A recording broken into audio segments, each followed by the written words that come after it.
L'économe de flux est un spécialiste des économies d'énergie. Il est chargé de faire la chasse au gaspillage, de proposer une meilleure gestion de l'énergie pour réduire les surconsommations et facturations. À l'accord, ce service mutualisé a été mis en place en 2022. 19 communes ont déjà adhéré au service, ce qui représente un suivi pour 112 bâtiments, en plus des 33 bâtiments intercommunaux que l'accord suit pour son propre compte. Nous avons une approche orientée prioritairement sur des actions de maîtrise d'usage à travers l'analyse de données de consommation, comme nous l'avons fait à l'école de Poules-lez-Écharmeaux.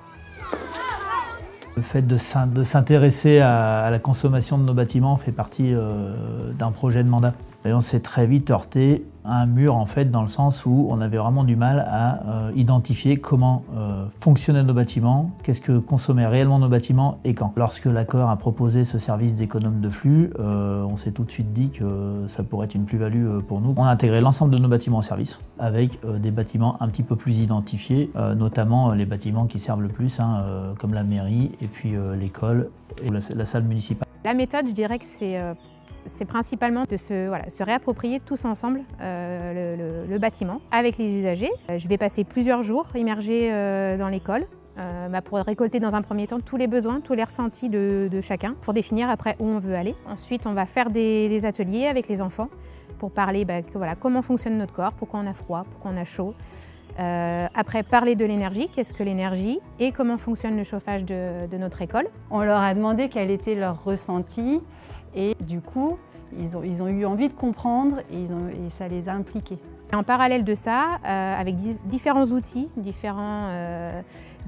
capteurs de température, des capteurs de CO2, notre logiciel de suivi de consommation qui fait partie du service mutualisé, on va pouvoir travailler ensemble et déterminer qui consomme quoi dans le bâtiment, faire des tests pour comprendre comment se comporte le bâtiment, en combien de temps il refroidit, en combien de temps il se réchauffe quand on lance le chauffage, pour après, au final, pouvoir bien régler le chauffage, le service énergétique par rapport aux besoins réels. Donc, en plus de comprendre le comportement du bâtiment, l'intérêt pour les écoles aussi, c'est que mes capteurs de température permettent de suivre les taux de CO2. On va vraiment avoir la donnée et savoir si l'aération qu'on fait, les pratiques d'aération, elles sont cohérentes, elles sont pertinentes, et de trouver le bon compromis entre on doit aérer pour faire baisser le taux de CO2 et aérer sans trop refroidir la pièce en hiver. Au niveau du bâtiment, il y a un programme en cours de coordination entre la municipalité et les usagers de l'école pour réguler mieux la température du bâtiment. Et puis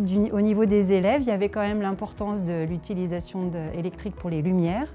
Et ça leur a vraiment tenu à cœur de mettre en place des responsables lumière par classe et c'est eux qui gèrent ça. Avec cette méthodologie, du coup là pour les écoles, on peut aller de 30 à 50% d'économie juste sur de la maîtrise d'usage. Je peux accompagner l'école de Ranchal, l'école de Poules-lez-Écharmeaux, de Clavesolles, Chenlette et l'école Mathilde Devise à Thizy-les-Bourgs.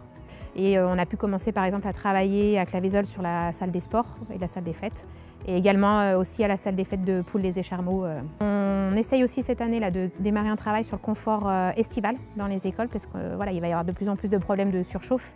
On a répondu à un appel à manifestation d'intérêt. On va pouvoir travailler sur la gestion des surchauffes dès cet été. Bon, j'ai quand même par habitude de dire que la première économie d'énergie, c'est celle qu'on ne dépense pas.